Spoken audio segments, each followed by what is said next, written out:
नमस्कार दोस्तों, स्वागत है आपका। दोस्तों, यह पॉलिटी की चौथी वीडियो है और इसमें राष्ट्रपति से संबंधित बहुत ही महत्वपूर्ण क्वेश्चन है। और देखते हैं पहला क्वेश्चन, जो कि अभी हाल में 1-2 साल पहले बीआरपीसीएस में पूछा गया था कि भारत में राष्ट्रपति अपनी शक्तियों का प्रयोग करते हैं ए सीधे अथवा अपने अधीनस्थ अधिकारियों के द्वारा, बी मंत्रियों के द्वारा, सी प्रधानमंत्री के द्वारा या डी मंत्रिमंडल के द्वारा। तो आंसर हो जाएगा दोस्तों ए सीधे अथवा अपने अधीनस्थ अधिकारियों के द्वारा। और क्वेश्चन यह भी पूछ सकता है कि किस अनुच्छेद में इसका उल्लेख है। तो अनुच्छेद 53(1) में यह उल्लेख है कि संघ की कार्यपालिका शक्ति राष्ट्रपति में निहित होगी और वह इसका प्रयोग इस संविधान के अनुसार स्वयं या अपने अधीनस्थ अधिकारियों के द्वारा करेंगे। तो ऐसा 53(1) में स्पष्ट रूप से उल्लेख किया गया है। अगला क्वेश्चन दोस्तों बहुत ही महत्वपूर्ण है कि संविधान के अनुच्छेद 54 के अनुसार राष्ट्रपति के निर्वाचन में कौन भाग लेते हैं। राष्ट्रपति के निर्वाचन में कौन भाग लेते हैं। ए संसद के दोनों सदनों के निर्वाचित सदस्य, बी राज्यों के विधानसभाओं के निर्वाचित सदस्य, सी दिल्ली एवं पुडुचेरी विधानसभाओं के निर्वाचित सदस्य, या डी उपर्युक्त सभी। दोस्तों इसका आंसर हो जाएगा डी उपर्युक्त सभी, क्योंकि ये सभी लोग भाग लेते हैं और इसको ध्यान में रखना है। और राष्ट्रपति के निर्वाचन का प्रावधान किस अनुच्छेद में है, इस तरह पूछ सकता है। तो आंसर हो जाएगा इसका 54 में, 54। अगला क्वेश्चन दोस्तों कि राष्ट्रपति एवं उपराष्ट्रपति के उम्मीदवार के लिए न्यूनतम कितने निर्वाचकों का प्रस्तावक होना आवश्यक है। कितने निर्वाचकों का प्रस्तावक होना आवश्यक है। आंसर हो जाएगा इसका डी 50 निर्वाचकों का प्रस्तावक होना आवश्यक है। अगला क्वेश्चन दोस्तों कि भारत का राष्ट्रपति निर्वाचित होने के लिए क्या आवश्यक नहीं है। ए वह भारत का नागरिक हो, यह देखिए है। बी वह 35 वर्ष की आयु पूरी कर चुका हो, यह भी आवश्यक है। सी लोकसभा का सदस्य निर्वाचित होने की योग्यता रखता हो, यह भी आवश्यक है। और डी वह पढ़ा लिखा हो, वह पढ़ा लिखा हो। तो दोस्तों भारत का राष्ट्रपति निर्वाचित होने के लिए उनका पढ़ा लिखा होना आवश्यक नहीं है। आंसर हो जाएगा इसका डी, वह पढ़ा लिखा हो। और दोस्तों अनेक लोग अनेक बार यह कहते हैं कि ग्राम प्रधान या अन्य छोटे पदों के लिए व्यक्ति का पढ़ा लिखा होना आवश्यक, यानी कि केवल शिक्षित हैं वही चुनाव लड़ सकते हैं। तो सही है दोस्तों, क्योंकि ज़रूरी है, ग्राम सभा का लिए भी ये जरूरी है, लेकिन उससे ज़रूरी यह है कि जो सांसद या विधायक होते हैं उनके लिए भी ऐसा प्रावधान बनाया जाए, क्योंकि एक सांसद अगर पढ़ा लिखा नहीं है तो गलत कानून बनाएगा तो उस प्रदेश का नुकसान होगा। इसी प्रकार से एक सांसद पढ़ा लिखा नहीं है तो गलत कानून बनाएगा तो पूरे देश का नुकसान होगा। तो इसी आधार पर पहले उन लोगों के लिए कानून बनाया जाए, फिर नीचे के पदों के लिए कानून बनाया जाए। अगला क्वेश्चन दोस्तों कि राष्ट्रपति अपना त्यागपत्र किसको संबोधित करके देते हैं। राष्ट्रपति अपना त्यागपत्र किसको संबोधित करके देते हैं। आंसर हो जाएगा बी उपराष्ट्रपति को, उपराष्ट्रपति को। और ऐसा किस अनुच्छेद में उल्लेख है। तो अनुच्छेद 56(1)(a), 56(1)(a) में ऐसा उल्लेख है। यह भी ध्यान रखना है, क्योंकि कई बार अनुच्छेद भी पूछ देता है। अगला क्वेश्चन कि राष्ट्रपति बनने के लिए कितनी बार चुनाव लड़ सकते हैं। राष्ट्रपति पुनः राष्ट्रपति बनने के लिए कितनी बार चुनाव लड़ सकते हैं। बहुत ही महत्वपूर्ण क्वेश्चन है दोस्तों। इसका आंसर हो जाएगा डी संविधान में इस संदर्भ में स्पष्ट उल्लेख नहीं है। संविधान में इस संदर्भ में स्पष्ट उल्लेख नहीं है।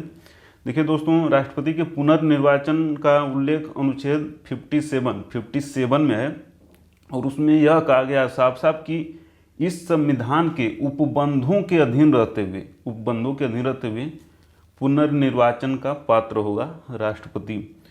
और तो इस प्रकार राष्ट्रपति कई बार भी बन सकते हैं। चूँकि लोगों को लगता है कि 2 बार हो गए तो एक संसदीय परंपरा बना दी जाए कि 2 बार रह गए या 3 बार, 2 बार रह गए या 3 बार रह गए।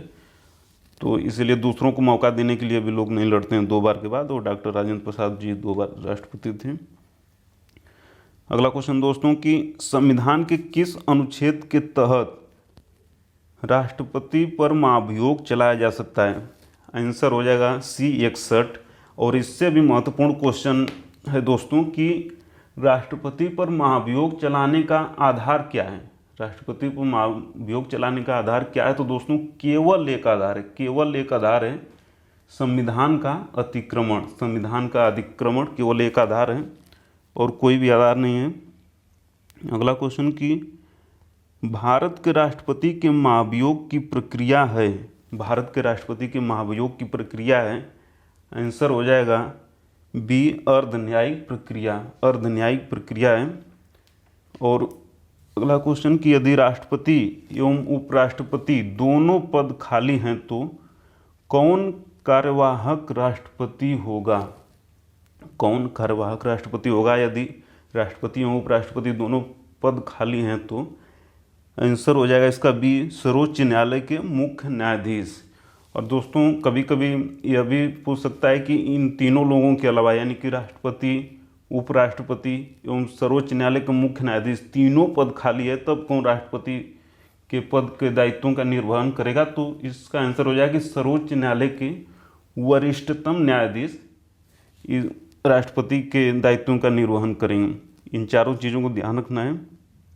अगला क्वेश्चन कि लोकसभा एवं राज्यसभा की संयुक्त बैठक कौन बुलाता है? लोकसभा एवं राज्यसभा की संयुक्त बैठक कौन बुलाता है?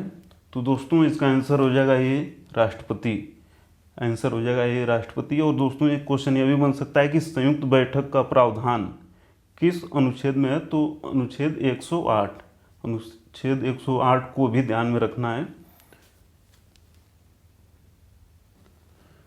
अगला क्वेश्चन दोस्तों बहुत ही महत्वपूर्ण है, किस राष्ट्रपति ने पॉकेट वीटो का प्रयोग किया था? किस राष्ट्रपति ने पॉकेट वीटो का प्रयोग किया था? आंसर हो जाएगा C ज्ञानी जैल सिंह, ज्ञानी जैल सिंह। कब किया था? तो 1986 में किया था। और इसका दोस्तों समझ लेते हैं कि पॉकेट वीटो होता क्या है। तो दोस्तों यह मतलब भारत में यह प्रावधान है कि जैसे संसद के दोनों सदनों यानी कि लोकसभा एवं राज्यसभा से कोई विधेयक जब पास हो जाता है तो राष्ट्रपति के पास जाता है। तो राष्ट्रपति के पास 2 विकल्प होते हैं, या तो उस विधेयक पर अनुमति दे दे यानी साइन कर दे तो तुरंत वो कानून बन गया, नहीं तो वो सदन को यानी कि लोकसभा राज्यसभा को यानी कि संसद को पुनः वो लौटा सकता है कि पुनर्विचार करिए इस पर। तो किंतु अगर राष्ट्रपति न तो संसद को विधेयक को लौटाए न ही उस पर साइन करे, अपने पास रखा रह जाए, पॉकेट में अपने पास रख के छोड़ दे, तो इसी को ही पॉकेट वीटो बोलते हैं। और इसका प्रयोग केवल एक बार हुआ है ज्ञानी जैल सिंह के समय 1986 में, 1986 में। अगला दोस्तों कि किस विधेयक पर राष्ट्रपति के लिए मंत्री परिषद से सलाह लेना आवश्यक नहीं है? किस विषय पर राष्ट्रपति के लिए मंत्रिपरिषद से सलाह लेना आवश्यक नहीं है? आंसर हो जाएगा इसका B विधेयकों पर स्वीकृति देना, विधेयकों पर स्वीकृति देना। क्योंकि जब जो दोनों सदनों लोकसभा एवं राज्यसभा से कोई विधेयक पारित होकर राष्ट्रपति महोदय के पास जाता है तो वो अपनी मर्जी से विधेयकों पर स्वीकृति देते हैं, ऐसा मतलब संविधान में उल्लेख है।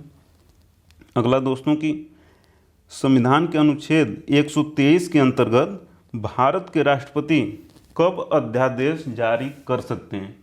कब अध्यादेश जारी कर सकते हैं दोस्तों? इसका आंसर हो जाएगा C जब लोकसभा या राज्यसभा दोनों में से एक सदन सत्र में न हो या दोनों सदन सत्र में न हो।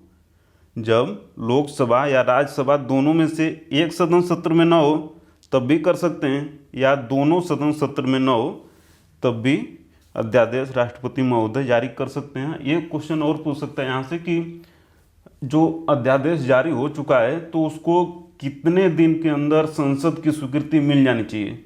तो 6 सप्ताह के अंदर, 6 सप्ताह के अंदर उसको स्वीकृति मिल जानी चाहिए। यानी कि जिस दिन संसद जिस दिन आहूत की गई उसके 6 सप्ताह के अंदर। अगला क्वेश्चन दोस्तों कि संविधान के किस अनुच्छेद के तहत राष्ट्रपति सर्वोच्च न्यायालय से परामर्श कर सकते हैं? राष्ट्रपति सर्वोच्च न्यायालय से परामर्श कर सकते हैं, आंसर हो जाएगा सी 143 के तहत कर सकते हैं। इसमें दो बातें बहुत ही महत्वपूर्ण है कि सर्वोच्च न्यायालय राष्ट्रपति महोदय को सलाह देने के लिए बाध्य नहीं है। दूसरी बात यह है कि जो भी सलाह दी सर्वोच्च न्यायालय ने, मान लीजिए, तो उस सलाह को राष्ट्रपति महोदय मानने के लिए भी बाध्य नहीं है, यानी कि दोनों लोग स्वतंत्र हैं। अगला क्वेश्चन दोस्तों कि संविधान के अनुच्छेद 72 के अनुसार राष्ट्रपति को क्षमादान की शक्ति किस प्रकार की शक्ति है? किस प्रकार की शक्ति है? आंसर हो जाएगा इसका बी, यह एक न्यायिक शक्ति है, क्योंकि ये मतलब न्याय से संबंधित है, तो न्यायिक शक्ति है। और क्योंकि देखिए दोस्तों, राष्ट्रपति महोदय क्या है ना कि तीनों सेनाओं के प्रमुख भी होते हैं, तो सेना न्यायालय के द्वारा कोई व्यक्ति दोष सिद्ध है तो उसके भी सजा को कम कर सकते हैं। अगला क्वेश्चन दोस्तों, अगला क्वेश्चन कि राष्ट्रपति किसके प्रतिवेदन को संसद के पटल पर नहीं रखवाते हैं? राष्ट्रपति किसके प्रतिवेदन को संसद के पटल पर नहीं रखवाते हैं? आंसर हो जाएगा इसका डी, लोक लेखा समिति के प्रतिवेदन को। लोक लेखा समिति के प्रतिवेदन को, क्योंकि दोस्तों लोक लेखा समिति की नियुक्ति लोकसभा अध्यक्ष करते हैं एवं लोक लेखा समिति अपनी रिपोर्ट भी लोकसभा अध्यक्ष को ही देती है, फिर लोकसभा अध्यक्ष उस रिपोर्ट को संसद के समक्ष रखवाते हैं, ऐसा मतलब प्रावधान है। अगला कि संविधान के किस अनुच्छेद के तहत राष्ट्रपति असाधारण परिस्थितियों में राज्यपाल के कृत्यों का निर्वहन हेतु उपबंध कर सकते हैं? दोस्तों बहुत ही महत्वपूर्ण फैक्ट है, आंसर हो जाएगा ये अनुच्छेद 160। अनुच्छेद 160 में इस तरह का, इसे ध्यान रखना है, बहुत महत्वपूर्ण फैक्ट है। अगला कि कौन सा कथन असत्य है? कौन सा कथन असत्य है? संसद के लिए राष्ट्रपति का अभिभाषण केंद्रीय मंत्रिमंडल तैयार करता है, ये तो सत्य है। बी, राष्ट्रपति संसद के एक अंग है, यह भी सत्य है, क्योंकि संसद जो है, संसद 3 अंगों से मिलकर बनती है, लोकसभा, राज्यसभा एवं राष्ट्रपति। क्योंकि जब दोनों सदन पास कर देते हैं कोई भी विधेयक, तो जब राष्ट्रपति महोदय सिग्नेचर करते हैं तब वो विधेयक कानून बन जाता है। इसलिए संसद के 3 अंग होते हैं, राष्ट्रपति और लोकसभा, राज्यसभा। इस पर भी कई बार क्वेश्चन बनाए। और सी कि भारत के राष्ट्रपति ब्रिटिश राजा से भिन्न है, सही है, क्योंकि वहाँ तो वंशानुगत है और राजतंत्र मतलब वंशानुगत होता है, अपने यहाँ चुने जाते हैं राष्ट्रपति महोदय। डी कि भारत के राष्ट्रपति का पद अमेरिका के राष्ट्रपति से मिलता है। भारत के राष्ट्रपति का पद अमेरिका के राष्ट्रपति से मिलता है, यह दोस्तों गलत है, क्योंकि वहाँ अध्यक्षात्मक शासन व्यवस्था है और भारत में संसदीय शासन व्यवस्था है। तो आंसर हो जाएगा इसका डी। अगला क्वेश्चन देखते हैं दोस्तों कि अगला क्वेश्चन देखते हैं कि निर्विरोध भारत के राष्ट्रपति चुने गए थे। निर्विरोध भारत के राष्ट्रपति चुने गए थे, आंसर हो जाएगा सी, एन संजीव रेड्डी। एन संजीव रेड्डी। और दोस्तों यह भी पूछ सकता है कि किस नंबर के राष्ट्रपति थे, तो छठे राष्ट्रपति थे एन संजीव रेड्डी। अगला क्वेश्चन कि राष्ट्रपति जो ट्रेड यूनियन से जुड़े थे, राष्ट्रपति जो ट्रेड यूनियन से जुड़े थे, आंसर हो जाएगा इसका सी, वी गिरी। और दोस्तों ये देखिए कि वी गिरी महोदय 2 बार अखिल भारतीय ट्रेड यूनियन कांग्रेस के अध्यक्ष भी रहे 2 बार, और इनको भारत रत्न भी मिला है, भारत रत्न मिला इनको। और चौथे राष्ट्रपति थे और तीसरे उपराष्ट्रपति थे। इस बात को भी ध्यान रखना है।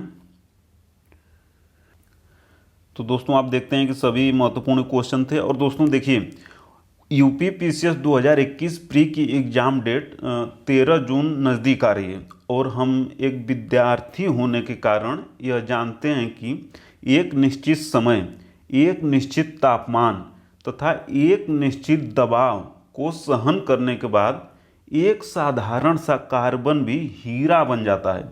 तो हम तो दोस्तों प्रकृति की ये विशेष रचना यानी कि इंसान है, तो हम जो सोच सकते हैं हम उससे भी कई गुना अधिक कर सकते हैं।